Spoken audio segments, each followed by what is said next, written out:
নমস্কাৰ আপুনি চাই আছে দুপৰৰ সংবাদ মই জয়ন্ত মাধৱ গোস্বামী প্ৰথমে জনাইছো এটা ব্ৰেকিং নিউজ সৌদি আৰবত ভয়ংকৰ দুৰ্ঘটনাত 42 গৰাকী ভাৰতীয়ৰ মৃত্যু বাছ আৰু তেলৰ টেংকাৰৰ সংঘৰ্ষৰ ফলত এই শোকাবহ দুৰ্ঘটনা মক্কাৰ পৰা মদিনালৈ যোৱাৰ পথত এই দুৰ্ঘটনা সংঘটিত হৈছে দুৰ্ঘটনাৰ পাছত দপদপকৈ জ্বলি উঠে বাছখন দুৰ্ঘটনাগ্ৰস্ত বাছখনত আছিল 20 গৰাকী মহিলা 11টি শিশু মৃত লোকসকল হায়দৰাবাদৰ বাসিন্দা বুলি জানিব পৰা হৈছে এই দুৰ্ঘটনাক লৈ তেলেংগানাৰ মুখ্যমন্ত্ৰী ৰেভান্ত ৰেড্ডিৰ শোক প্ৰকাশ দুৰ্ঘটনাৰ পিছতে হেল্পলাইন নম্বৰ মুকলি কৰিছে প্ৰশাসনে মদিনাৰ পৰা প্ৰায় 160 কিলোমিটাৰ দূৰত্বত অৱস্থিত মুহৰাছ বা মুফৰিয়াত অঞ্চলত নিশা প্ৰায় 1:30 বজাত সংঘটিত হয় এই ভয়ংকৰ দুৰ্ঘটনাটো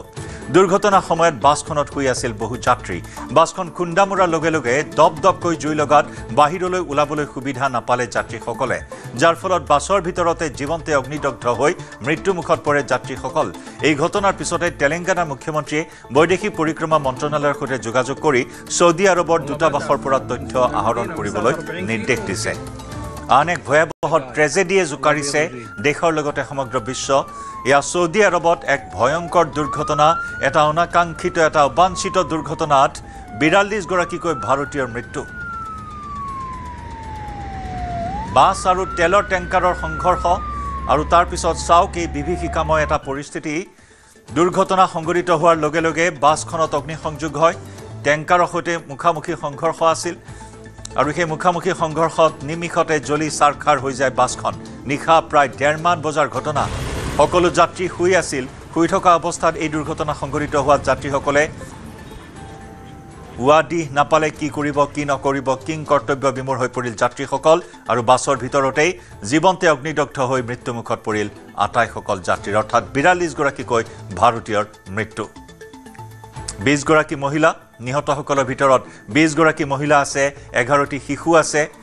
আটাইসকল তীৰ্থযাত্ৰী হায়দৰাবাদৰ বাসিন্দা বুলি জানিব পৰা হৈছে এই দুৰ্ঘটনা সংঘটিত হোৱাৰ পিছতে তেলেংগানা মুখ্যমন্ত্ৰী ৰেভান্ত ৰেড্ডিৰ শোক প্ৰকাশ দুৰ্ঘটনাৰ পিছত হেল্পলাইন নম্বৰ মুকলি কৰিছে প্ৰশাসনে মদিনাৰ পৰা প্ৰায় 160 কিলোমিটাৰ দূৰত্বত অৱস্থিত মুহৰাছ বা মুফৰিয়াত নিশা প্ৰায় 1:30 বজাত সংঘটিত হয় এই ট্ৰেজেডি দুৰ্ঘটনাৰ সময়ত বাছখনত শুই আছিল সকলো যাত্ৰী আৰু এই ঘটনাৰ পিছতে তেলেংগানাৰ মুখ্যমন্ত্ৰীয়ে বৈদেশিক পৰিক্ৰমা মন্ত্ৰণালয়ৰ সৈতে যোগাযোগ কৰি সৌদি আৰবৰ দূতাবাসৰ পৰা তথ্য আহৰণ কৰিবলৈ নিৰ্দেশ দিছে অতি মৰ্মান্তিক অতি হৃদয় বিদাৰক এই দুৰ্ঘটনা हैदराबाद के 2 ट्रैवल एजेंसी एक fly zone tours and travels और अल मक्का हज एंड उमरा के 42 हाजी मक्का से मदीना जा रहे थे बस में और बस को आग लगने से मालूम हुआ कि सिर्फ एक शख्स की जान बची है कंफर्म नहीं है बास कह रहे हैं कि पूरों का इंतकाल हो गया मैंने इंडियन एम्बेसी रियाद में जो डीसीएम है अबू मैथन जॉर्ज साहब से मेरी बात हुई और उन्होंने मुझसे कहा कि कौंसल जनरल जिद्दा भी और वो खुद इस पर मालूमात हासिल कर रहे हैं और जो भी ज़रूरी कार्रवाई करना है वो करेंगे और साथ ही साथ मैंने इन तमाम उम्रा पैसेंजर्स के दोनों ट्रैवल एजेंसी से वीज़ा डिटेल्स लेकर काउंसिल जनरल ऑफ इंडिया जिद्दा को और डीसीएम इंडियन एम्बेसी रियाद को और साथ ही साथ फॉरेन सेक्रेटरी को मैंने ईमेल किया है मेरी भारत सरकार से और ख़ास तौर से एक्सटर्नल अफेयर्स मिनिस्टर से जयशंकर साहब से ये रिक्वेस्ट है कि वो इमीडिएटली इस पर देखें और अगर जिन लोगों की डेथ हुई है उनके परिवार ये चाह रहा है कि उनकी डेड बॉडीज जल्द से जल्द इंडिया को लाई जाए এই মুহূৰ্তত আমি অধিক খবৰ লাভ কৰিবলৈ আমি সংযুক্ত হৈছো আমাৰ জ্যেষ্ঠ সাংবাদিক খালিদ মোল্লাৰ সৈতে যে খালিদ जी ये हादसे के बारे में पूरी जानकारी हम आपसे जानना चाहेंगे जयंत ये सऊदी अरबिया को उम्रा पिलग्रिमेज के लिए जो श्रद्धालु जाते हैं हज के सीजन के अलावा जहां जाते हैं तो उनको उम्रा पिलग्रिम कहा जाता है तो तेलंगाना के करीब 43 पिलग्रिम्स जो इस बार हुए थे और उसमें ये माना जा रहा है कि देर रात का हादसा बस और डीजल टैंकर के टकराने से हुआ है हाईवे के ऊपर उसमें करीब 42 पिलग्रिम शायद मारे जा चुके हैं इसमें लोकल टाइम सऊदी टाइम के हिसाब 1:30 बजे ये एक्सीडेंट हुआ है और ये जो पिलग्रिम्स हैं दो शहरों में जनरली जाते हैं, एक मक्का शहर है और एक मदीना शहर है। तो ये बस मदीना को जा रही थी और मक्का का जो पिलग्रिमेज के रिचुअल्स होते हैं वो पूरी प्रक्रिया उन्होंने पूरी कर ली थी, और रात आधी रात होने की वजह से ये सब के सब नींद में थे। तो जब ये डीजल टैंकर से लग्जरी बस टकराई है तो बहुत बड़ा इम्पैक्ट हुआ, जिसकी वजह से मैक्सिमम लोग उसकी जद में आ गए हैं। इसके बाद न्यूज 18 को जद्दा से जो लोकल जानकारी मिली है न्यूज 18 को, उसके अनुसार करीब 20 महिलाएं सवार थी बस में और 11 बच्चे थे।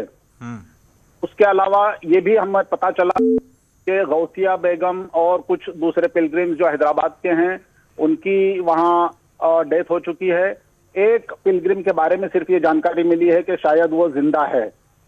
और एक जानकारी ये मिल रही है कि सऊदी मिशन ने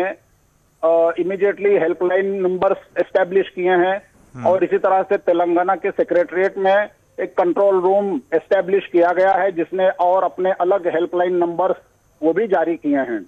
यह हादसा बेसिकली मुफरिहात नाम का एक छोटा सा गांव है जो मदीना से बिल्कुल करीब है, वहां हुआ था। मुझे याद है कि जब हम न्यूज 18 की टीम के लिए के साथ में गए थे वहां न्यूज कवरेज के लिए ठीक 5-6 साल पहले, तो उसी हाईवे से हमने भी सफर किया था। ये बहुत ही लंबे और डिस्टेंस के हाईवे हैं जो जिसमें बड़ी स्पीड में गाड़ियां चलती हैं। तो अगर किसी भी तरह का कोई भी एक्सीडेंट होता है तो उसका इम्पैक्ट भी बहुत ज्यादा देखा जाता है। कुल मिलाकर के इस वक्त जो कंट्रोल रूम कायम हुआ है उसमें Telangana government, ministry of external affairs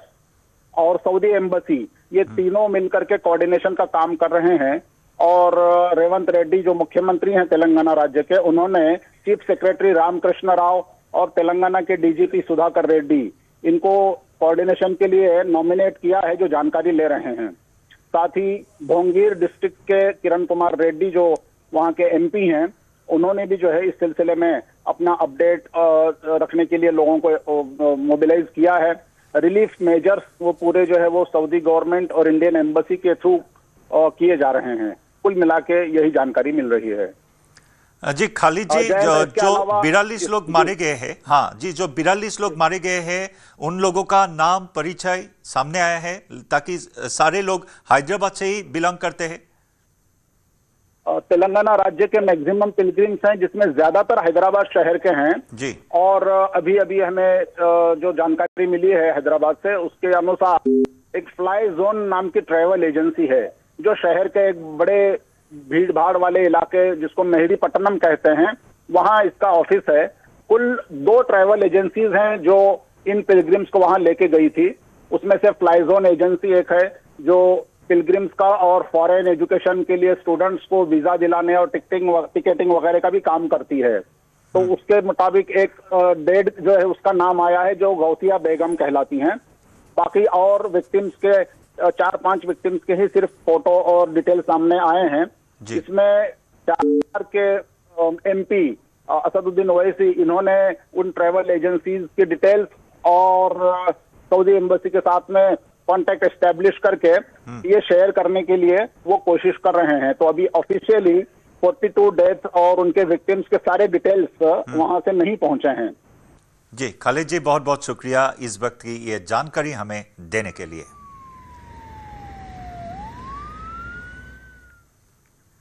পৰৱৰ্তী খবৰ, মুখ্যমন্ত্ৰী হিচাপে পদত্যাগ নীতিশ কুমাৰৰ। ৰাজ্যপালৰ হাতত পদত্যাগ পত্ৰ দাখিল কৰিলে নীতিশ কুমাৰে। কেবিনেট বৈঠকৰ পিছতে পদত্যাগ নীতিশ কুমাৰৰ। 20 নৱেম্বৰত বিহাৰৰ নতুন চৰকাৰৰ শপত গ্ৰহণ সমাৰোহ।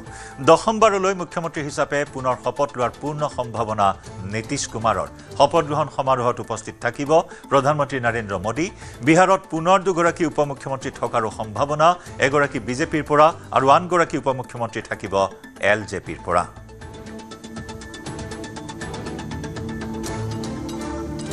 নীতিশ কুমাৰ এয়া বিহাৰত দশমবাৰৰ বাবে মুখ্যমন্ত্ৰী হিচাপে শপত গ্ৰহণ কৰাৰ পূৰ্ণ সম্ভাৱনা আছে। শপত গ্ৰহণৰ পূৰ্বে আজি পদত্যাগ পত্ৰ ৰাজ্যপালৰ হাতত দাখিল কৰিলে নীতিশ কুমাৰে। আজি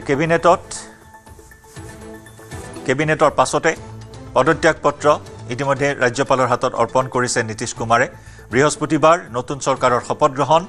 আৰু বৃহস্পতিবাৰে মুখ্যমন্ত্ৰী হিচাপে নীতিশ কুমাৰেই মুখ্যমন্ত্ৰীৰ গাদীত বহিবৰ এই পূৰ্ণ সম্ভাৱনা আছে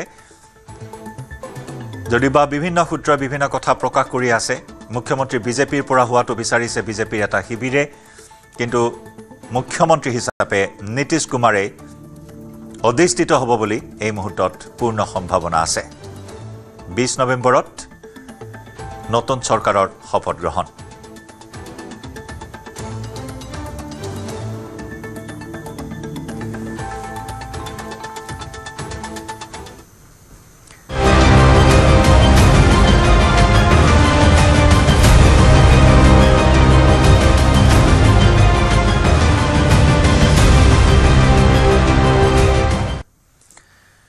SIT অব্যাহত ৰাখিছে জুবিন গাৰ্গৰ ৰহস্যজনক মৃত্যুৰ তদন্ত CIDত সাক্ষ্য দিবলৈ আহিছে ৰাহুল গৌতম শৰ্মা জুবিনৰ ৰহস্যজনক মৃত্যু সন্দৰ্ভত CIDক দিলে সাক্ষ্য বহু গীত সিনেমাত জুবিনৰ সৈতে কাম কৰিছে ৰাহুল গৌতম শৰ্মাই ইফালে উলাই আছে জুবিনৰ মেনেজাৰ সিদ্ধাৰ্থ শৰ্মাৰ কুকীৰ্তিৰ ন তথ্য ৰোগীৰ নামত জুবিনে দিয়া বহু ধন আত্মসাৎ কৰিছিল সিদ্ধাৰ্থ শৰ্মাই জুবিন গাৰ্গে ৰোগীক আৰ্থিক সাহায্য দিবলৈ কোৱাৰ পাছতো মেনেজাৰ সিদ্ধাৰ্থই বহুতকে দিয়া নাছিল সাহায্য GMCHত চিকিৎসাধীন অৱস্থাত থকা মাণ্ডাকাটাৰ কল্পভূমিজক 30,000 টকা দিবলৈ কৈছিল জুবিনে কিন্তু বহুবাৰ মেনেজাৰ সিদ্ধাৰ্থক সাক্ষাৎ কৰাৰ পাছতো কল্পভূমিজক দিয়া নাছিল সেই ধন উপায়ন্তৰ হৈ কল্পভূমিজে এদিন হঠাৎ GMCHত জুবিনক লগ পাইছিল তেতিয়াই মেনেজাৰ সিদ্ধাৰ্থৰ প্ৰবঞ্চনাৰ কথা ব্যক্ত কৰিছিল জুবিন গাৰ্গক শেষত জুবিনৰ নিৰ্দেশত দীপু কৰ্মকাৰে মাণ্ডাকাটাৰ কল্পভূমিজক দিছিল 30,000 টকা CID কাৰ্যালয়ৰ পৰা সতীৰ্থ সাংবাদিক বিৰিঞ্চি কুমাৰ ডেকাৰ সৈতে আমি সংযুক্ত হৈছো পোনপটীয়া সম্প্ৰচাৰত বিৰিঞ্চি এফালে সিদ্ধাৰ্থৰ কুকীৰ্তি ওলাই আছে 8 ডিসেম্বৰ মুখ্যমন্ত্ৰী ডেডলাইন চাৰ্জশিট দাখিল কৰাৰ আৰু সমান্তৰালকৈ ৰাহুল গৌতম শৰ্মাই আজি পুনৰ সাক্ষ্য প্ৰদান কৰিছে কি খবৰ আছে আজি দিনটোৰ নিশ্চয় জয়ন্তজী আসলতে যেহেতু তদন্ত প্ৰক্ৰিয়া প্ৰায় সমাপ্ত হোৱাৰ পথত আৰু আজি দিনটোতো প্ৰায় চাৰিগৰাকীকৈ দুখনকৈ বিহু কমিটি আৰু এগৰাকী আহিছে উজনি অসমৰ এগৰাকী ছাত্ৰ নেতা তেওঁকো ইয়াত সাক্ষ্যদান কৰিবৰ কাৰণে আচলতে মাতিছে তেওঁ আছুৰ সাধাৰণ সম্পাদক আৰু তেওঁলোকৰ সেই যি এটা অনুষ্ঠান আছিল সেই অনুষ্ঠানত জুবিন গাৰ্গে গীত পৰিৱেশন কৰিবলৈ গৈছিল আৰু পুৱাৰ ভাগতে যেহেতু ৰাহুল গৌতম শৰ্মা CIDৰ কাৰ্যালয়ত সোমাইছে তেওঁৰ লগত আচলতে এই মুহূৰ্তলৈকে সেই সকলোখিনি সাক্ষ্য তেওঁ আচলতে দি আছে যে বহুকেইখন চিনেমাত এগৰাকী ৰাহুল গৌতম শৰ্মাই জুবিন গাৰ্গৰ বাবে গীত ৰচনা কৰিছিল বা এইগৰাকী ৰাহুল গৌতম শৰ্মাই লিখা গীতে আচলতে জুবিন গাৰ্গে বহুকেইটা গীত তেওঁ সুৰ দিছে কণ্ঠ দিছে গতিকে এই ধৰণৰ কথা বতৰা আচলতে তেওঁলোকৰ মাজত হ'ব যে সিদ্ধাৰ্থ শৰ্মাই মাজত আচলতে কোনো ধৰণৰ কথাত তেওঁলোকৰ কিবা খেলিমেলি আছিল নেকি সিদ্ধাৰ্থ শৰ্মাই টকা পইচা লেনদেনৰ ক্ষেত্ৰত কেনেধৰণৰ আছে সেই সকলোখিনি কথাই আচলতে সোধা পোছা কৰিব আৰু দ্বিতীয়তে আমি যিগৰাকী কথা কৈছোঁ যে কল্পভূমিজ নামৰ এগৰাকী যুৱক আমি পুৱাৰ ভাগতে সেই তেওঁৰ মন্তব্য লৈছিল আৰু সেই কথাখিনি কৈছে যে কি ধৰণে সিদ্ধাৰ্থ শৰ্মাক তেওঁ 7 বাৰকৈ লগ ধৰিব গৈছিল আৰু সেই 7 বাৰেই তেওঁ বিমুখ কৰি আচলতে উভতাই দিছিল আৰু জুবিন গাৰ্গে তেওঁৰ সন্মুখতে সেই কথাখিনি কৈছিল যে সিদ্ধাৰ্থই 30,000 টকা দিব আৰু সেই 30,000 টকা লৈ তেওঁ GMCHত তেওঁৰ যিখিনি চিকিৎসা সেই চিকিৎসাখিনি কৰিব কিন্তু তেওঁ যেতিয়া 7 বাৰকৈ সিদ্ধাৰ্থৰ ওচৰত গৈ যেতিয়া বিমুখ হৈছিল তেওঁ উপায়ন্তৰ হৈ পৰিছিল পৰৱৰ্তী সময়ত দিন হঠাতে যেতিয়া জুবিন গাৰ্গক লগ পালে GMCHত যেতিয়া তেওঁ কথাখিনি যেতিয়া ক'লে তেতিয়া তেওঁ সেই কথাখিনি গম পালে যে সিদ্ধাৰ্থই এই যুৱকজনক পইচাখিনি দিব খোজা নাই আৰু লগে লগে সেই দীপু কৰ্মকাৰ যিগৰাকী GMCHৰ ৱাৰ্ড বয় তেওঁ আচলতে জুবিন গাৰ্গৰ সকলোখিনি কাম কাজ কৰে জুবিন গাৰ্গে যিসকল লোকক আচলতে চিকিৎসা কৰে সেই চিকিৎসা কৰা লোকসকলৰ মেনেজাৰ হিচাপে কিন্তু এইগৰাকী দীপু কৰ্মকাৰক তেওঁ নিযুক্তি দি থৈছিল তেওঁৰ সেই এফিডেভিট কৰি থোৱা আছে গতিকে এই দীপু কৰ্মকাৰক দায়িত্ব দিলে যে এই যুৱকজনক কল্পভূমিজক 30,000 টকা অনতিপলমে দিব লাগে আৰু তেওঁ যাতে চিকিৎসা কৰিব পাৰে আৰু সেই অনুসৰি দীপু কৰ্মকাৰে 30,000 টকা দিলে কিন্তু সেই কথাখিনি এতিয়া পোহৰলৈ আহিছে যে কি ধৰণে সিদ্ধাৰ্থ শৰ্মাই এইসকল লোকক আচলতে লুটিপুতি খাইছিল যদি সেইখিনি সময়ত সিদ্ধাৰ্থ শৰ্মাই সেই 30,000 টকাটো যদি জুবিন গাৰ্গৰ যিখিনি হিচাপ নিকাচ কৰে তাত যদি তেওঁ যোগ কৰি দেখুৱাইছে সেই কথাখিনি জনা নাযায় এনেধৰণে যে বিহু কমিটিসমূহতো এই কাৰণেই মাতিছে যে 12 লাখ টকা চুক্তিবদ্ধ হয় তেওঁ কেছ পইচা 1 লাখ টকা লয় বাকী 11 লাখ টকা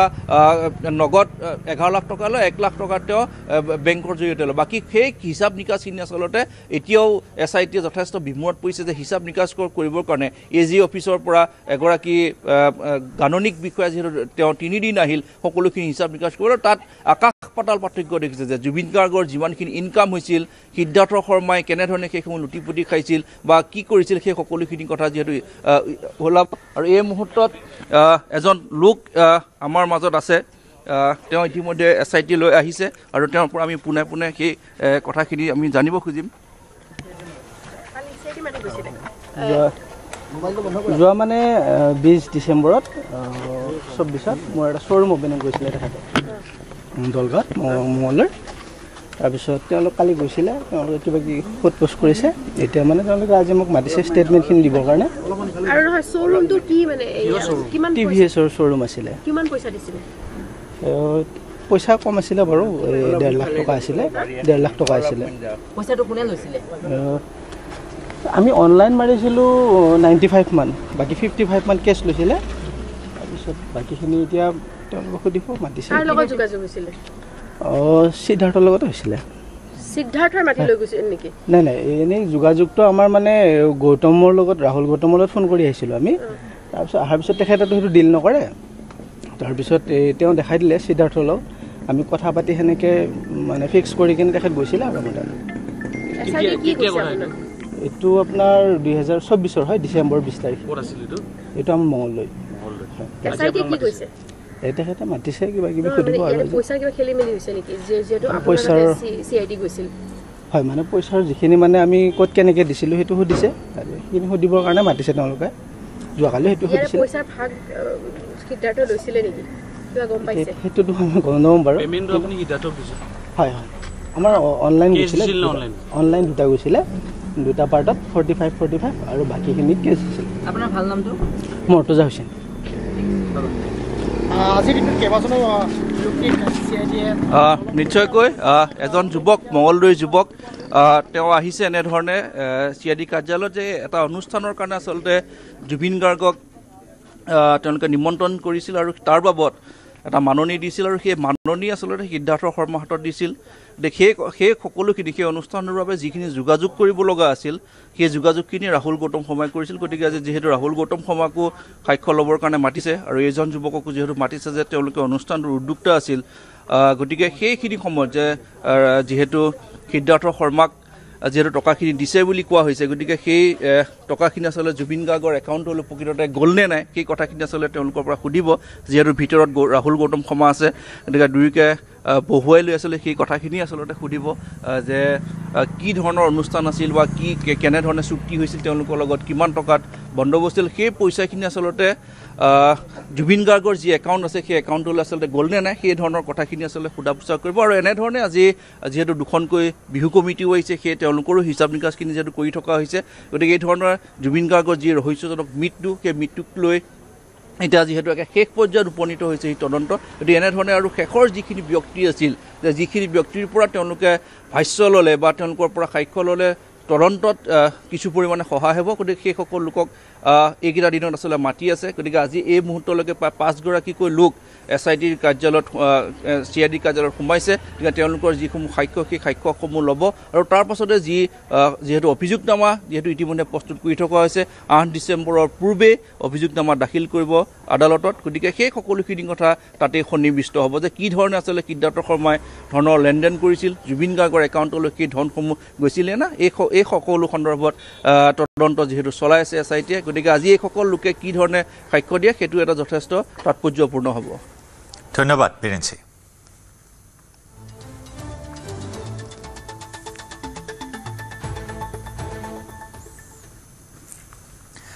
নগাঁও জিলাৰ বিভিন্ন বেদখলীকৃত চৰকাৰী ভূমিত শীঘ্ৰেই চলিব উচ্ছেদ অভিযান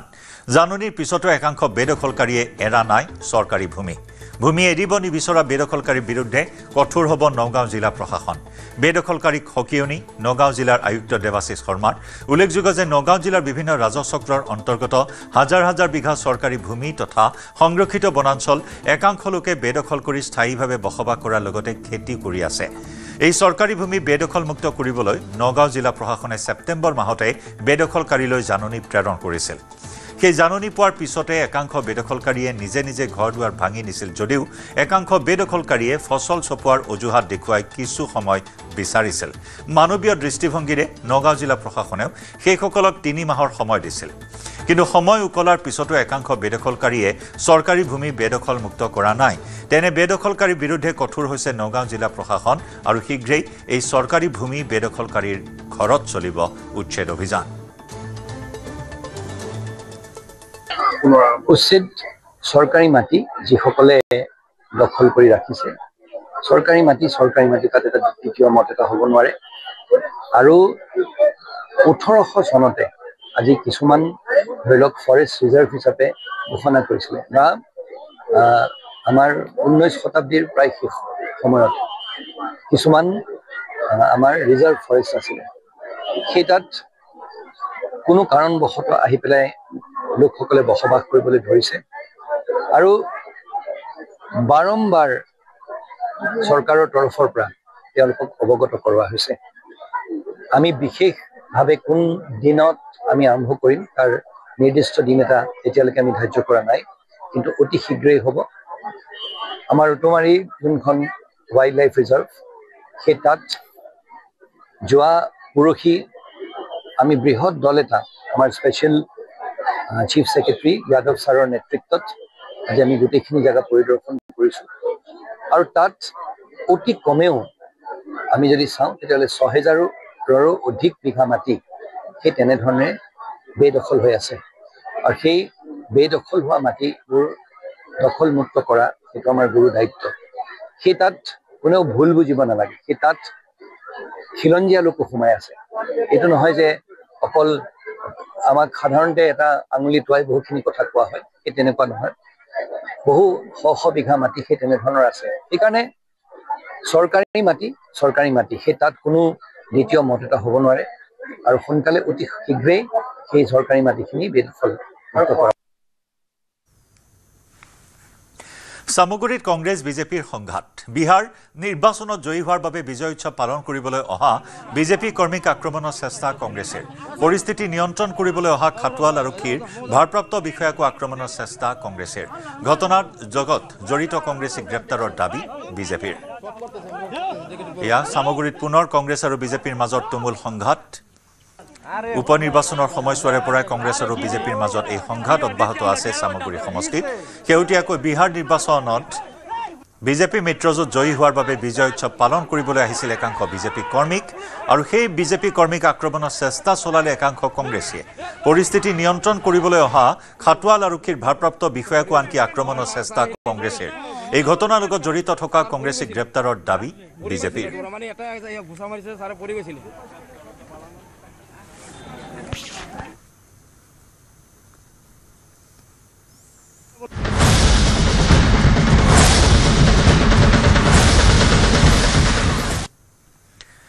ৰাজ্যত ভয়াবহ ৰূপত বৃদ্ধি পাইছে আফ্ৰিকান সোৱাইন ফিভাৰৰ প্ৰাদুৰ্ভাৱ গাহৰিৰ দেহত সংক্ৰমিত হৈছে সোৱাইন ফিভাৰ এই ৰোগত আক্ৰান্ত গাহৰিৰ মৃত্যু নিশ্চিত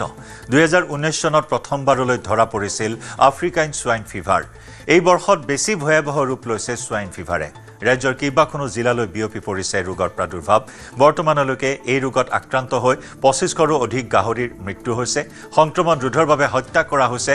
6000ৰো অধিক গাহৰি চৰকাৰে ৰাজ্যত 297টা সংক্ৰমিত অঞ্চল চিনাক্ত কৰিছে ৰাজ্যত আন্তঃজিলা গাহৰি সৰবৰাহত নিষেধাজ্ঞা জাৰি কৰা হৈছে ৰাজ্যৰ 7খন জিলাত গাহৰি মাংস বিক্ৰীত নিষেধাজ্ঞা জাৰি ধেমাজি কামৰূপ লখিমপুৰ শিৱসাগৰত গাহৰি মাংস বিক্ৰীত নিষেধাজ্ঞা দৰং যোৰহাট ডিব্ৰুগড়তো গাহৰি মাংস বিক্ৰীত নিষেধাজ্ঞা পৰৱৰ্তী নিৰ্দেশনা নিদিয়ালৈকে এই নিষেধাজ্ঞা বাহাল থাকিব যি দিনলৈ শিৱসাগৰ জিলাত 55টাতকৈ অধিক এপিচেণ্টাৰ ঘোষিত হৈছে আৰু তদুপৰি 2500তকৈ অধিক গাহৰি নিধন কৰা হৈছে আৰু সৰ্বোচ্চ শিৱসাগৰ জিলাত 10টা এদিনত এপিচেণ্টাৰ ঘোষিত হৈছিলে কিন্তু বৰ্তমান এই অলপমান কমিছে ইয়াৰ প্ৰাদুৰ্ভাৱ কাৰণ আজিৰ দিনলৈ আমাৰ হাতত কোনো চেম্পল আহি পৰা নাই আফ্ৰিকান সোৱাইন ফিভাৰটো যিহেতু এটা ভাইৰেল ডিজিজ ইয়াৰ কোনো এতিয়ালৈকে আমাৰ ভেকচিনেশ্যন আহি পোৱা নাই আৰু মানে কি হৈছে যিটো আমি শিৱসাগৰত দেখিছোঁ এইবাৰ মানে নদীত উটোৱাটো এটা বিৰাট মানে ডাঙৰ কাৰণ হৈছে, সমস্যা হৈছে। আৰু লগতে আমাৰ যিহেতু নিষিদ্ধ ঘোষণা কেতিয়া কৰা হয়, যেতিয়া আমি এপিচেণ্টাৰ এটা ডিক্লেয়াৰ আমি কৰোঁ, মানে পজিটিভ যেতিয়া চেম্পল পাওঁ, পজিটিভ চেম্পল পোৱাৰ পিছত আমি নিষিদ্ধ ঘোষণা হ'ল জিলাখনত। কিন্তু তাৰ আগতেই আচলতে বহুতে লুকুৱাই ৰাখিছিলে এই কথাটো, আমি যিটো আমাৰ হাতত তথ্য আছে। সেয়েহে নিষিদ্ধ ঘোষণা হ'ল, এতিয়া হৈছে, এতিয়া আমাৰ স্প্ৰেডিংটো কমি গ'ল, আগতেই এই বস্তুটো হৈ গ'ল। যিখিনি ইনফেক্টেড ছাছপেক্ট আগতে কৰিবৰ কাৰণে আমি ধৰক আমাৰ যিটো নিয়মৰ মাজেহে আমি কৰিব পাৰিম, কিন্তু আমি খবৰবোৰ পোৱা নাছিলোঁ বা মনে মনে হয়তো এই ছাছপেক্টেড বা সন্দেহযুক্ত গাহৰিখিনি মাৰ্কেটত গুচি গ'ল বা নদীত উটুৱাই দিলে বা মৰিলে। এতিয়াও আচলতে নিষিদ্ধ ঘোষণা হৈছে যদিও দুই এটা উদাহৰণ আছে। আমি আজি 3-4 দিনৰ আগতো আমি নিজে মানে ছাডেন আমি ভিজিট গৈ পেলাই দেখিছোঁ যে কটাটো বা বেচাটো চলি আছে। এতিয়াও ৰাতি নিশাৰ সময়ত কৰে গোপনে। গতিকে সেই বস্তুটো অলপ যদি ৰাইজে সজাগ নহয়, এতিয়া গোপনে কাটিবলৈ ধৰক আমাৰ হাতত গাহৰি দুই এটা আছে, কিন্তু এই পৰিস্থিতিত যদি অব্যাহত হৈ থাকে, গোপনে কাটিবলৈ আমাৰ হাতত গাহৰি নোহোৱা হ'ব এটা সময়ত। এটা এতিয়াও আপোনালোকে দিখনৈত গ'লে দেখিব যে বহুত গাহৰি তেওঁলোকে ৰাতি গোপনে উটুৱাই দি আছে, যিটো ভাইৰাছ পানীত 45 দিনলৈ থাকিব পাৰে। তো এই বেমাৰবিধ যদি আপোনালোকে সজাগ নহয়, আমি ৰোধ কৰাত আমাৰো বহুত মানে অসুবিধাত পৰিম মানে। চ' আপোনালোকৰ অনুৰোধ যে পুতিত হ'ব যদি গাহৰি মৰিছে, আৰু আমাৰ বিভাগক জনাওক, আমি আপোনাক সকলো ধৰণে সহায় কৰিবৰ বাবে ৰেডি আছোঁ। এতিয়ালৈ আমাৰ মোৰ নিজৰ সৰুৱে ডাঙৰে প্ৰায় আছিলে 52টা আছিলে। তাৰে মানে গাভিনী গাহৰি আছিলে 6জনীমান গাহৰি আছিলে। আৰু সেই বেমাৰতে কেইটামান মৰিছে, সেই বিনাশ কৰি পিনে মৰিছে, পোৱালি ছোৱালীয়ে মৰিছে। তাৰপিছত একদম সৰু আজি ওলাবলগীয়া, মানে আজি 2 মাহ 2.5 মাহ হৈছিলে তেতিয়া মৰিছে, 2.5 মাহ হৈছে উলিয়াব হৈছিলে তেতিয়া মৰিছে 10টা গাহৰি, সৰু পোৱালি। এতিয়া সৰুৱে ডাঙৰ মোৰ চব মানে ডাঙৰবিলাকতো বৰবিলাকতো 1.5 কুইণ্টেল 2 কুইণ্টেললৈকে হৈছিলে গাহৰিবিলাক। আৰু পশুপালন বিভাগৰ ক্ষতিপূৰণ হিচাপে কিবা মোকতো এতিয়ালৈ কোৱা নাই, খালি মই অকল ভেটেৰিনেৰী অফিচৰ পৰা যি কৰিছে সিহঁতে কৰি থৈ গৈছে, আৰু মোক আজিলৈকে কোনো একো খবৰ দিয়া নাই। 2027 চনত অসমলৈ অনা হ'ব বৃন্দাবনী বস্ত্ৰ। লণ্ডনত ব্ৰিটিছ চৰকাৰৰ সৈতে মুখ্যমন্ত্ৰীৰ আলোচনা সম্পন্ন। এই সন্দৰ্ভত ব্ৰিটিছ মিউজিয়ামৰে চুক্তি স্বাক্ষৰ কৰে মুখ্যমন্ত্ৰী ডক্টৰ শৰ্মাই। খানাপাৰাত সংগ্ৰহালয় নিৰ্মাণ কৰিব জিন্দাল গ্ৰুপে। বৃন্দাবনী বস্ত্ৰ অসমত প্ৰদৰ্শনৰ বাবে চুক্তি স্বাক্ষৰ কৰি এই কথা সদৰি কৰে মুখ্যমন্ত্ৰী ডক্টৰ হিমন্ত বিশ্ব শৰ্মাই।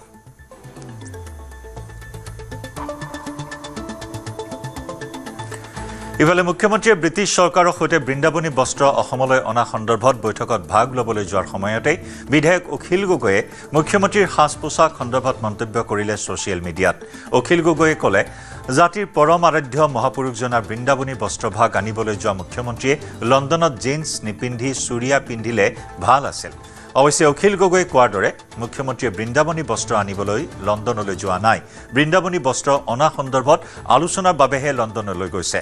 অখিলৰ এই পোষ্টৰ পাছতে বিভিন্নজনৰ সমালোচনাৰ সন্মুখীন হ'ল শিৱসাগৰৰ বিধায়কগৰাকী।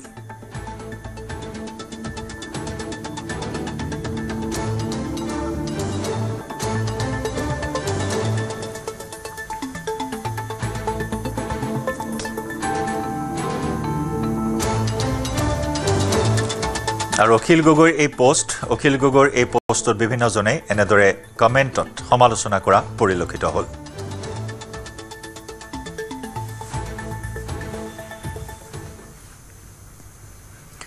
তিনিচুকীয়াত সন্দেহজনক লোকৰ বিচৰণ। তিনিচুকীয়াত 44 জন সন্দেহজনক লোকক কৰায়ত্ব কৰা হৈছে। নিউ তিনিচুকীয়া ৰেল ষ্টেচনত সন্দেহবশত আবদ্ধ হৈ আছে দলটো। সন্দেহজনক লোককেইজন জম্মু কাশ্মীৰৰ পৰা অহা বুলি উল্লেখ কৰিছে। স্থানীয় ৰাইজৰ খবৰৰ ভিত্তিত আৰক্ষীয়ে কৰায়ত্ব কৰে সন্দেহজনক লোকসকলক। লোককেইজনৰ কিছুমানে বৈদ্যুতিক টাৱাৰৰ কাম কৰিবলৈ ৰয়িং আৰু কিছুমানে ডিব্ৰুগড়লৈ যাব বুলি উল্লেখ কৰে। স্থানীয় লোকে এই ঘটনা সন্দৰ্ভত ইতিমধ্যে স্থানীয় আৰক্ষীৰ লগতে ৰেলৱে আৰক্ষীকো অৱগত কৰে। क्या नाम है? खादम हुसैन। कहाँ से है? जम्मू से। जम्मू कौन सी जगह? डिस्ट्रिक्ट डोडा। जम्मू डिस्ट्रिक्ट डोडा। थाना कौन सा हुआ आपका? थाना हुआ हमारा गंदो। कितने लोगों को लेके आए? 44 आदमी है सर। किस काम के लिए लाए? ये ट्रांसमिशन लाइन। अच्छा, उसका काम क्या हो? मिट्टी खुदाई की? मिट्टी खुदाई का। अच्छा, इससे पहले भी आप आए हैं क्या असम? नहीं, पहली बार आए थे। पहली बार आए। वो जहाँ आप काम करेंगे उनके साथ संपर्क कैसे हुआ आपका? उनके साथ हम पहले भी ट्रांसमिशन लाइन में काम कर रहे थे 10 साल से, अभी उत्तराखंड में कर रहे थे। तो कंपनी यही है एक ही। क्या नाम हुआ? फरीद अहमद। कहाँ से हो? हम जम्मू से। जम्मू से। उम्र क्या है तुम्हारी? 18 साल। 18 साल। जरा आईडी दिखाना। ये जरा आईडी दिखाना। 18 साल। यहाँ 2009 9 यानी 16 साल। तुम्हारी उम्र 16 साल है। इस पे कम है थोड़ी, मतलब देख सकते हैं आप ही। मतलब आईडी में कम बनाए हो। हाँ। क्यों? पता नहीं उधर कुछ होगा। कौन से क्लास तक पढ़े हो? तालीम कितनी ली है तुमने? क्लास 8। क्लास 8 तक। कौन से स्कूल में तालीम ली है? Lower Burdhar middle school. Middle school कहाँ पे है? Lower Burdhar government middle school Lower बुरधार।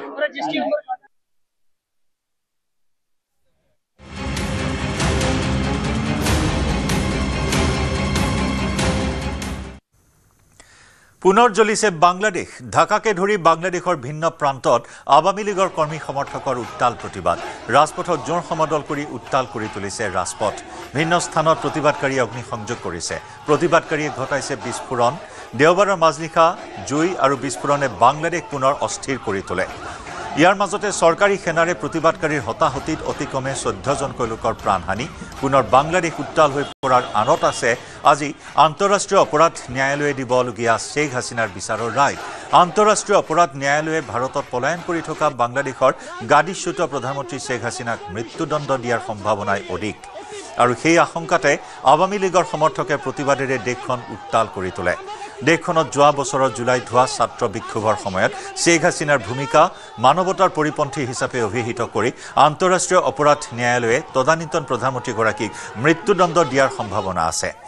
চৰকাৰী অধিবক্তাই শ্বেখ হাছিনাৰ মৃত্যুদণ্ড বিচাৰি আহিছে। বিপৰীতে সমগ্ৰ বিচাৰ প্ৰক্ৰিয়াক একপক্ষীয় বুলি দাবী কৰি শ্বেখ হাছিনাই নিয়োগ কৰা নাই কোনো অধিবক্তা। আন্তঃৰাষ্ট্ৰীয় অপৰাধ ন্যায়ালয়ৰ ৰায়ৰ পূৰ্বে শ্বেখ হাছিনাই সমৰ্থকসকলৰ প্ৰতি ছ'চিয়েল মিডিয়াত এটা আৱেগিক বাৰ্তা প্ৰেৰণ কৰে। চৰকাৰৰ নিষেধাজ্ঞা সত্ত্বেও সমৰ্থকসকলক প্ৰতিবাদ কৰি যাবলৈ আহ্বান জনালে শ্বেখ হাছিনাই। লগতে ক'লে, ভয় কৰিবলগীয়া একো নাই, মই জীয়াই আছোঁ, মই জীয়াই থাকিম, মই দেশৰ জনতাক সমৰ্থন কৰি যাম। শ্বেখ হাছিনাৰ আহ্বানৰ সমান্তৰালকৈ আন্তঃৰাষ্ট্ৰীয় অপৰাধ ন্যায়ালয়ৰ ৰায়ৰ পূৰ্বে আৱামী লীগৰ সমৰ্থকে সোমবাৰে দেশজুৰি বন্ধৰ আহ্বান জনাইছে।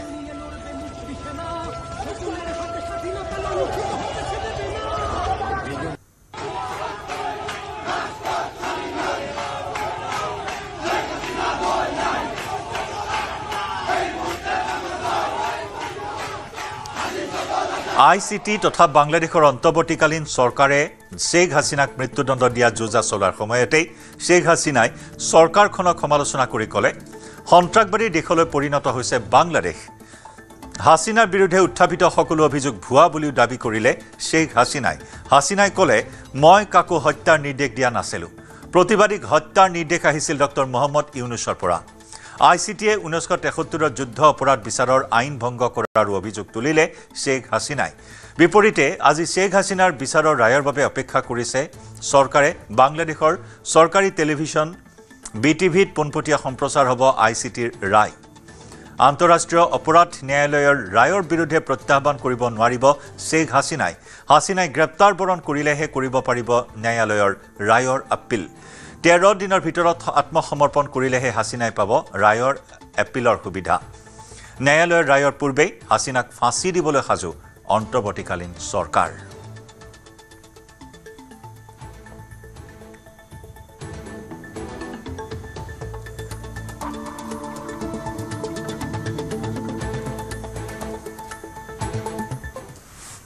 সপোন ৰঙৰ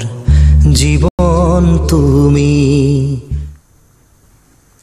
কাইলৈ অসমীয়াৰ প্ৰাণৰ শিল্পী জুবিন গাৰ্গৰ 53 সংখ্যক উপজা দিন। জুবিন বিহীনতাত যথৰ অসমবাসীয়ে চলাইছে প্ৰাণৰ শিল্পীৰ অবৰ্তমানত প্ৰথমটো উপজা দিন পালনৰ প্ৰস্তুতি। কাইলৈ ৰাজ্যজুৰি বিভিন্ন দল সংগঠন, অনুষ্ঠান প্ৰতিষ্ঠান, শিল্পী সমাজ তথা চৰকাৰে উদযাপন কৰিব অসমীয়াৰ হিয়াৰ আমঠুগৰাকীৰ উপজা দিন সোণাপুৰৰ জুবিন ক্ষেত্ৰত জন্মদিনৰ বিশেষ কাৰ্যসূচীৰ লগতে আছুৱে 3দিনীয়াকৈ ৰং তুলিকাৰে আয়োজন কৰিছে আপোন শিল্পীগৰাকীৰ জন্মদিন আনহাতে শিল্পী সমাজেও আয়োজন কৰিছে বিশেষ কাৰ্যসূচী আনহাতে চৰকাৰে ৰাজ্যৰ ভিন্ন অঞ্চলত ৰক্তদান শিবিৰ স্থাপন কৰি উদযাপন কৰিব জুবিন গাৰ্গৰ উপজা দিন সোণাপুৰৰ জুবিন ক্ষেত্ৰতো নিতৌ অনুৰাগীৰ ভিৰ দেওবাৰৰ দিনটোতো জুবিন ক্ষেত্ৰত পৰিলক্ষিত হ'ল অনুৰাগীৰ হোঁট নাম প্ৰসংগৰে মুখৰ হৈ পৰিছে জুবিন ক্ষেত্ৰ পুৱাৰে পৰা ভিন্ন প্ৰান্তৰ পৰা অহা অনুৰাগীয়ে জুবিন ক্ষেত্ৰত শ্ৰদ্ধাঞ্জলি জনালে প্ৰাণৰ শিল্পীগৰাকীক উল্লেখযোগ্য যে কাইলৈ জুবিন গাৰ্গ অবিহনে সমগ্ৰ ৰাজ্যই উদযাপন কৰিব প্ৰাণৰ শিল্পীগৰাকীৰ উপজা দিন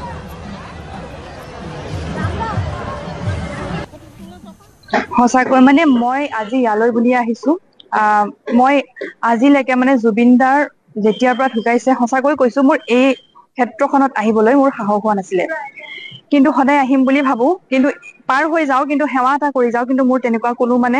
সাহস নহয় কিন্তু আজি আহিলো আৰু ময়ো যিহেতু জুবিনদাক মই বহুত ওচৰৰ পৰা পাইছো কাৰণ মই জুবিনদাৰ লগত ৰৈ ৰৈ বিনালে চিনেমাখনত অংশ আছো অভিনয় কৰিছো মই জুবিনদাৰ লগত আৰু জুবিনদাক মই লগো পাইছো আগতে সঁচাকৈ মানে তেওঁৰ আজি মানে নোহোৱা হোৱাৰ পিছত ইমানেই অনুভৱ হৈছে মানে তেওঁৰ অনুপস্থিতিটো একচুৱেলি এতিয়া বেছি অনুভৱ হৈছে কাৰণ তেওঁৰ থাকোতেই মানে যিমানখিনি আমি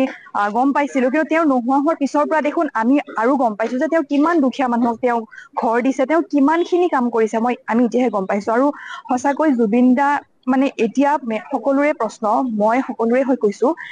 জুবিন দা কেনেকৈ নোহোৱা হৈ গ'ল আৰু সেইটো জাষ্টিচ লাগিবই কাৰণ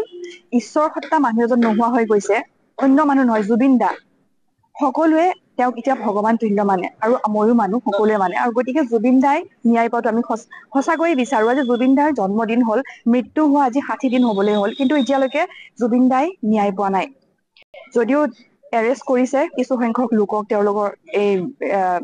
ইনচিডেণ্টটোৰ লগত জড়িত সকলক কিন্তু আমি বিচাৰো যে জুবিন দাই ন্যায় পাবই লাগিব সঠিক ন্যায় পাব লাগিব কাৰণ এজন ঈশ্বৰ সত্তা মানে নোহোৱা হৈ গৈছে অপৰিৱৰ্তিত জুবিন ক্ষেত্ৰ আৰু প্ৰাণৰ শিল্পীগৰাকী যি আচলতে অন্ত্যেষ্টিক্ৰিয়া সম্পন্ন হোৱা স্থলী যি জুবিন ক্ষেত্ৰ আৰু জুবিন ক্ষেত্ৰত মই বৰ্তমান উপস্থিত আছো আৰু কালিলৈ প্ৰাণৰ শিল্পীগৰাকীৰ জন্মদিন আৰু এই জন্মদিনৰ দিনটোত আচলতে বহু লোকে এই জুবিন ক্ষেত্ৰত ভিৰ কৰিব আজি এটা দিন পূৰ্বে আচলতে এই দৃশ্য দেখুৱাইছো বহু যি অনুৰাগী বৰ্তমানো জুবিন ক্ষেত্ৰত আছে আৰু যি ক'ব লাগিব প্ৰায় 2 মাহ খবৰ হ'ল প্ৰাণৰ শিল্পীগৰাকীক হেৰুওৱা কিন্তু কায়িকভাৱে আমাৰ মাজত নাথাকিলেও আচলতে প্ৰাণৰ শিল্পীগৰাকীক এনেদৰে অনুৰাগীয়ে তেওঁলোকৰ যি আচলতে ক'ব লাগিব প্ৰাণৰ শিল্পীগৰাকীক জীয়াই ৰাখিছে বা প্ৰাণৰ শিল্পীগৰাকী যি অন্ত্যেষ্টিক্ৰিয়া সম্পন্ন হোৱা স্থলী এই স্থলী যেন এক মুহূৰ্তৰ বাবে খালী হ'বলৈ দিয়া নাই বা জুবিন গাৰ্গক বা প্ৰাণৰ শিল্পীগৰাকীক অকলশৰে এৰা নাই অনুৰাগীয়ে আৰু আজিও তাৰ ব্যতিক্ৰম নহয় আজিও এনেদৰে যি ক'ব লাগিব বৃদ্ধসকলো আহিছে কণ শিশু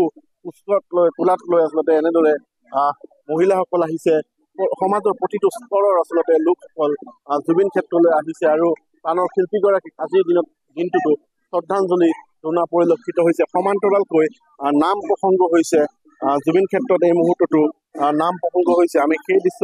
দেখুৱাম আৰু নিশ্চয়কৈ ক'ব লাগিব কালি যিহেতু জন্মদিন আৰু আজি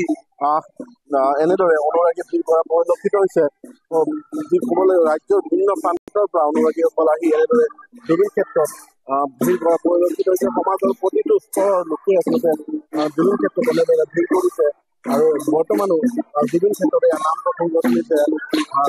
যি ক'ব লাগিব স্থানীয় লোকসকলে প্ৰথম পৰ্যায়ত যি নাম প্ৰসংগ কৰিছিল তাৰ পৰৱৰ্তী পৰ্যায়ত দেখা গ'ল ৰাজ্যৰ ভিন্ন প্ৰান্তৰ পৰা এনেদৰে নাম প্ৰসংগ কৰিবলৈ লোকসকল ওলাই আহিছিল আৰু ইয়াতে তেওঁলোকে নাম প্ৰসংগ কৰিছিল এয়া জুবিন ক্ষেত্ৰৰ দৃশ্য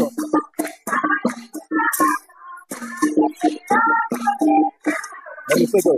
অনুৰাগীসকল আছে আমি তেওঁলোকৰ সৈতে কথা পাতিম আপোনাৰ ওচৰলৈ ক'ৰ পৰা আহিছিলে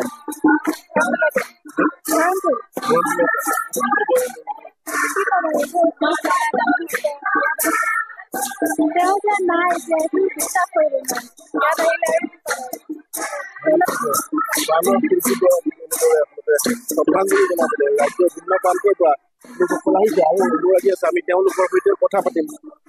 তেওঁলোকেনো ক'ৰ পৰা আহিছে আৰু আপোনাৰ ওচৰলৈ আহিছোঁ ক'ৰ পৰা আহিছে জুবিন ক্ষেত্ৰলৈ আৰু কি ক'ব প্ৰাণৰ শিল্পীগৰাকী ইটাৰ পৰা আহিছোঁ জুবিন দাক অলপমান আৰাধনা কৰিবলৈ নিশ্চয়কৈ এনেদৰে ৰাজ্যৰ ভিন্ন প্ৰান্তৰ পৰা এই সকল লোকৰ খুব গৈছে আচলতে জুবিন ক্ষেত্ৰলৈ আৰু কালি যিহেতু জন্মদিন তাৰ প্ৰাকখনত দেখা গৈছে জুবিন ক্ষেত্ৰত অনুৰাগী ভিৰ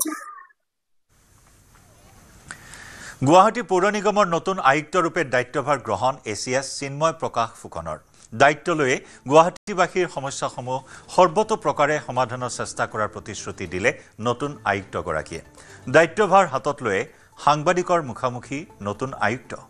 কাৰ্যালয়ত নহয় ৰাইজৰ মাজতে ৰাইজে বেছিকৈ লগ পাব বুলি মন্তব্য কৰে আয়ুক্তগৰাকীয়ে কৃত্ৰিম বান খোৱা পানীকে ধৰি গুৱাহাটীৰ সকলো সমস্যা তাৎক্ষণিক সমাধানৰ চেষ্টা চলোৱাৰ সংকল্প গ্ৰহণ কৰে নতুন আয়ুক্ত চিন্ময় প্ৰকাশ ফুকনে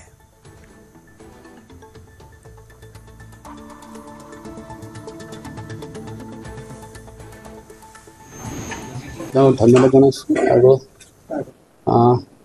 গুৱাহাটী মোৰ জন্মভূমি মই ইয়াতেই পঢ়ি শুনি ডাঙৰ হৈ আজি ইয়াতে গুৱাহাটী মহানগৰ গুৱাহাটী পৌৰ নিগমৰ আয়ুক্ত হিচাপে কাৰ্যভাৰ গ্ৰহণ কৰিছোঁ জননী জন্মভূমি স্বৰ্গাদপি কৰি আছে জন্মভূমিখনেই মোৰ কৰ্মভূমি গতিকে মোৰ কৰ্মভূমিত মই সেৱা আগবঢ়াবলৈ পাই নিজকে সৌভাগ্যৱান বুলি ভাবিছোঁ আৰু অসম চৰকাৰ আদেশ অনুসৰি আজি মই ইয়াত কাৰ্যভাৰ গ্ৰহণ কৰিলোঁ অনাগত দিনত আমাৰ চৰকাৰৰ যিসমূহ নীতি নিৰ্দেশনাৱলী আছে গুৱাহাটী পৌৰ নিগম আইন আছে আৰু আমাৰ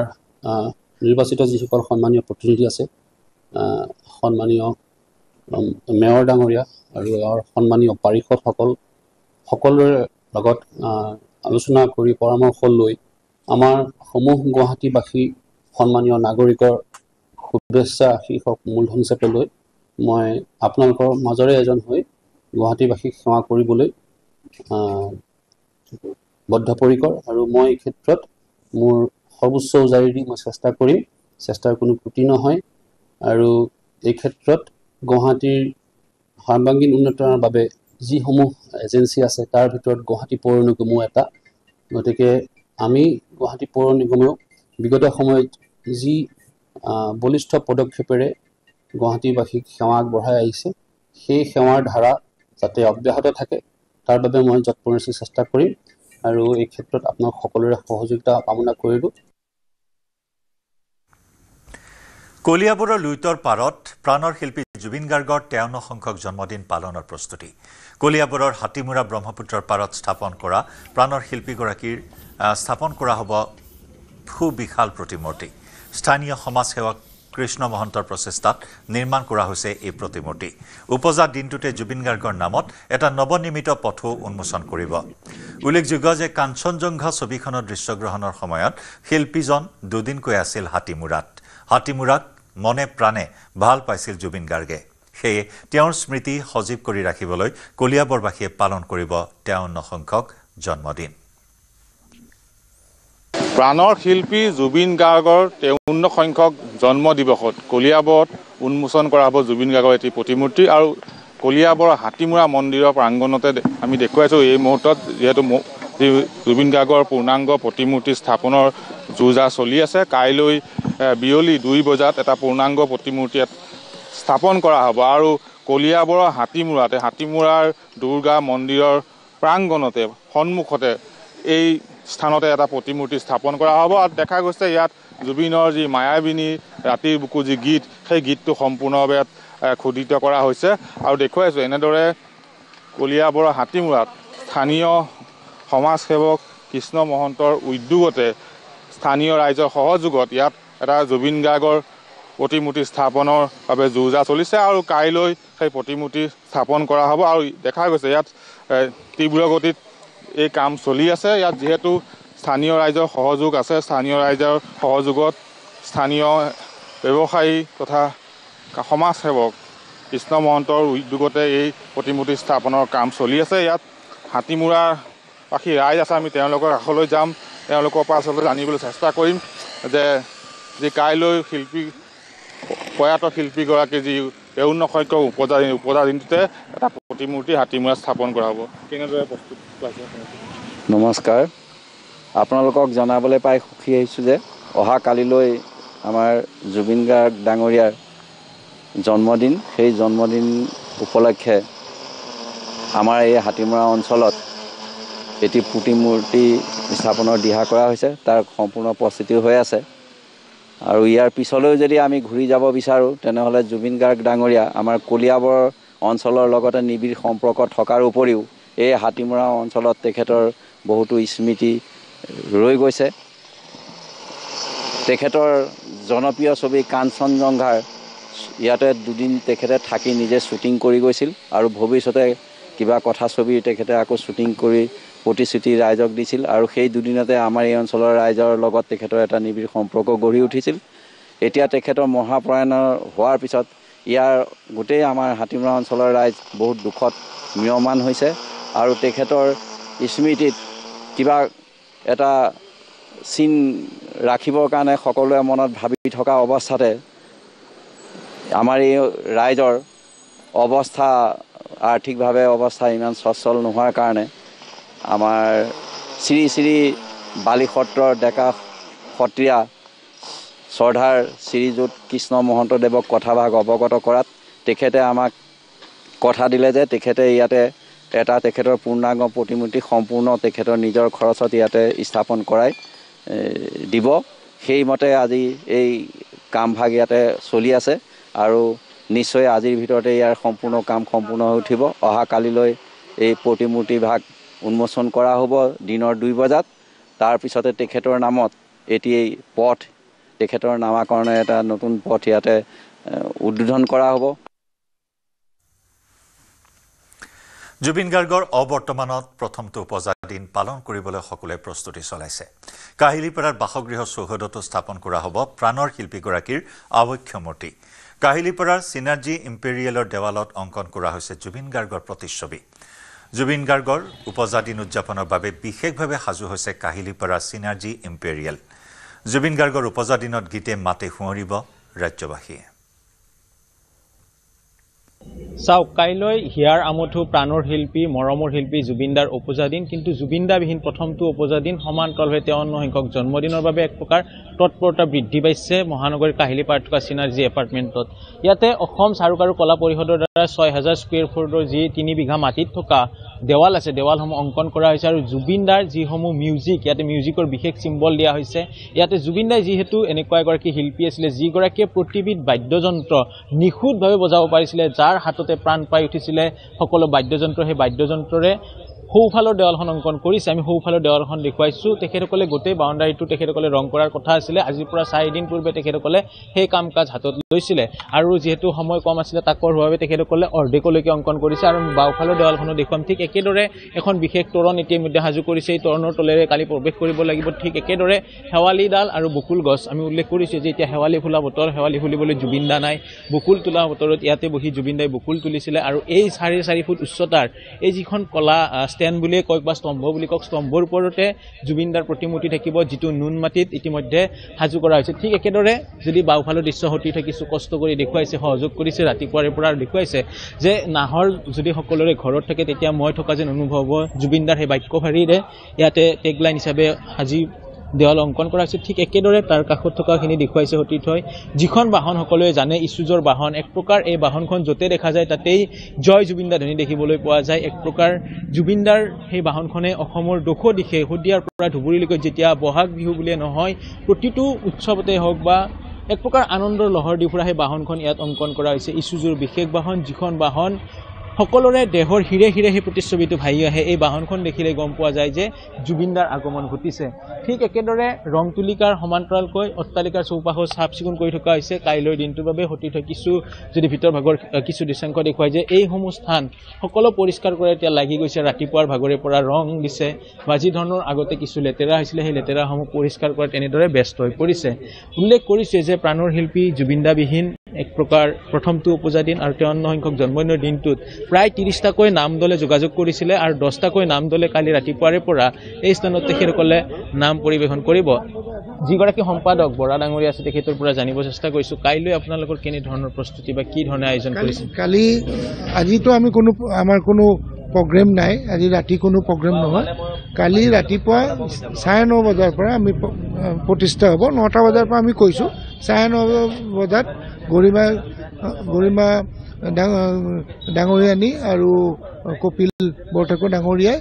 আবক্ষৰ মূৰ্তিটো প্ৰতিষ্ঠা কৰিব ইয়াত আমি বৈদিক প্ৰক্ৰিয়া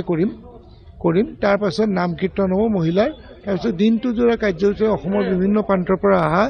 নাগৰা নাম টুকাৰী নাম পাৰ্টিয়ে ইয়াত পৰিৱেশন কৰিব আন এটা বিষয় দিছো বৰ এতিয়া স্বাস্থ্য কেনেকুৱা হৈ আছে তেওঁৰ স্বাস্থ্য যথেষ্ট অসুখীয়া তেওঁক ডাক্তৰে এমাহৰ পুৰা বেড ৰেষ্ট দিছে গতিকে তেওঁ কালি বহুত অনুষ্ঠানে মাতিছিল বহুত জাগাত ক'তো তেওঁ যাব নোৱাৰে তেওঁ খালি ইয়াতে এইটো প্ৰতিষ্ঠা কৰি তেওঁ আকৌ ওপৰলৈ গুচি যাব জুবিন গাৰ্গৰ 53 সংখ্যক জন্মদিনত 53টা গীত গাব এজন যুৱকে জুবিন গাৰ্গৰ ভিন্ন সুৰত 53টা গীত গাব কাৰ্বি আংলঙৰ কণ্ঠশিল্পী শন্তি বৰদলৈয়ে চানমাৰী কমাৰ্চ পইণ্টত এককভাৱে গাব গীত অনামিকাৰ পৰা আৰম্ভ কৰি ৰৈ ৰৈ বিনালেলৈ গীত পৰিৱেশন কৰিব যুৱকজনে প্ৰিয় শিল্পী জুবিন গাৰ্গৰ 53 সংখ্যক জন্মদিন আৰু কালি 53 সংখ্যক জন্মদিনৰ দিনাখন শন্তি বৰদলৈ নামৰ এজন যুৱকে 53 সংখ্যক জন্মদিনৰ দিনা 53টা গান গাবলৈ ওলাইছে আৰু মোৰ সৈতে এই শন্তি বৰদলৈ উপস্থিত আছে তেখেতৰ সৈতে আমি কথা পাতিম জুবিন দাৰ 53 সংখ্যক জন্মদিন কায়িকভাৱে জুবিন দা নোহোৱা আমাৰ প্ৰথমটো জন্মদিন গতিকে আপুনি 53টা গান গাব ওলাইছে কেনেধৰণে গাব বা কেনেকুৱা ধৰণৰ পৰিকল্পনা এইটো জুবিন দা যোনদিনাখনে নোহোৱা হৈ গৈছে মানে সাংঘাতিক গম পাইছে সকলোৱে মানে কিবা যেন আমি নিজকে বহুত কিবা এটা হেৰুৱাই পেলালোঁ এনেকুৱা এটা অনুভৱ আৰু মোৰ তেতিয়াৰ পৰাই মন গৈ আছিল কিবা এটা কৰোঁ কি কৰিম তাৰমানে সেইটো পিছত ভাবি পালোঁ মই বোলো জুবিনদাৰ যিকেইটা গান আছে মই তেখেতৰ 53 বাৰ্থডে যিটো গতিকে 53 বাৰ্থডে দিনাখন ভাবিলোঁ জুবিনদাক মই সৰু অকণমান চেষ্টা কৰি জুবিনদাৰ সেই চিৰযুগমীয়া মেলোডিয়াছ যিবিলাক চং তাৰে 53 চং মই একেধাৰে গাম বুলি পেলাই মনতে মানে প্ৰস্তুত কৰিলোঁ আৰু সেয়ে অহাকালি 18 নৱেম্বৰ গতিকে সেই জুবিনদাৰ এই বাৰ্থডেত মই তেখেতলৈ 53টা চং একেধাৰে গাম বুলি পেলাই মনতে ভাবিছোঁ আৰু গাম কমাৰ্চ পইণ্টত গাবলৈ ওলাইছোঁ কেনেকুৱা ধৰণৰ গীতবোৰ কেনেকুৱা ধৰণৰ থাকিব জুবিনদাৰ অনামিকা যি সৃষ্টি অনামিকাৰ পৰা আৰম্ভ কৰি সকলোবোৰ গীত থাকিব নেকি জুবিনদাৰতো বহুত গান আছে সকলোৱে গমেই পায় 38,000 প্লাছ গতিকে তাৰ ভিতৰত মোৰ ভাল লগা সেনেকুৱা প্ৰায় সেই অনামিকাৰ পৰা আৰম্ভ কৰি প্ৰথমৰ পৰা আৰম্ভ ৰৈ ৰৈ বিনালেলৈকে বৰ্তমান যিখন জুবিনদাৰ শেষ চিনেমা সেই ৰৈ ৰৈ বিনালেৰ গোটেই গানবিলাক লৈছোঁ মই তাতে গতিকে সকলোবোৰ সেনেকৈ 53 চং মই চেষ্টা কৰিম গাবৰ শ্ৰদ্ধাঞ্জলি জনোৱাৰ উদ্দেশ্যে আপুনি এই গীতসমূহ গাব গতিকে 5 ঘণ্টা ধৰি একেলগে গীতবোৰ পৰিৱেশন কৰা কেনেধৰণৰ সম্ভৱ হ'ব বুলি ভাবে আপুনি সম্ভৱ মই সেইটো জুবিনদাৰে মোক শক্তি দিব সেইটো মোৰ সম্পূৰ্ণ বিশ্বাস আছে আৰু মই প্ৰায় 4 ঘণ্টামান মই কৰিয়ে থাকোঁ ট্ৰেকত মোৰ প্ৰায় 4 ঘণ্টামান নন ষ্টপ মোৰ গাই থকা হয় গতিকে মোৰ দৃঢ় বিশ্বাস আৰু জুবিনদাই মোক সেইকণ শক্তি দিব গতিকে 4 ঘণ্টা গোৱাৰ পিছত মই 5 ঘণ্টা গোৱাটো পাৰিম বুলি সম্ভৱ যেন মোৰ লাগিছে আৰু জুবিনদাই সেইকণ মোক শক্তি দিব মোৰ বিশ্বাস আছে আৰু সেইকাৰণে মই চেষ্টা কৰিছোঁ এইটো গামেই তাৰমানে আপুনি অনুশীলন চলাই আছে ইতিমধ্যে আখৰ হয় অনুশীলন আৰু চলাই আছোঁ আৰু খালি আজি অকণমান ৰেষ্ট ৰাখিছোঁ ভকেলটো যিহেতু কাইলৈ কণ্টিনিউ 5 ঘণ্টা গাব লাগিব এইটো আপোনাৰ জুবিনদা যেতিয়া আছিল তেতিয়াৰ পৰা আপোনাৰ পৰিকল্পনা নে এইটো জুবিনদাৰ মৃত্যুৰ পিছত হঠাৎ হোৱা পৰিকল্পনা এইটো একচুৱেলি জুবিনদা নোহোৱাৰ পিছৰহে মোৰ পৰিকল্পনা মোৰ বহুত হেঁপাহ আছিল মই এজন তিৱা জনজাতিৰ ল'ৰা আৰু তিৱাৰ গীত জুবিনদাই মাত্ৰ এটাহে গালে আৰু তেনেকুৱা হেৰি কৰি দিয়া নাছিলে মোৰ মানে সপোন আছিলে জুবিনদাক মই তিৱা গীত লৈ পেলাই তেখেতৰ ওচৰলৈ মই ভালকৈ যাম আৰু তেখেতৰ ফটোৱে মই তিৱা গীতটি গোৱাম বুলি মোৰ এটা সপোন আছিলে কিন্তু হঠাৎ জুবিনদা যে এনেকুৱা নাইকিয়া হৈ যাব মানে কেতিয়াও কাহানিও কল্পনা কৰা নাছিলোঁ আৰু সেইকাৰণে ভাবিলোঁ জুবিনদাটো নাই যদিও নাই অৱশ্যে কিন্তু আমাৰ মাজত হৃদয়ত সদায় থাকিব জুবিনদা সেইকাৰণে ভাবিলোঁ তেখেতৰ 53 সং অকণমান চেষ্টা কৰিম মই গাবৰ কাৰণে ইয়াৰ সৈতে সময় হ'ল দুপৰৰ সংবাদৰ পৰা বিদায় লোৱাৰ নমস্কাৰ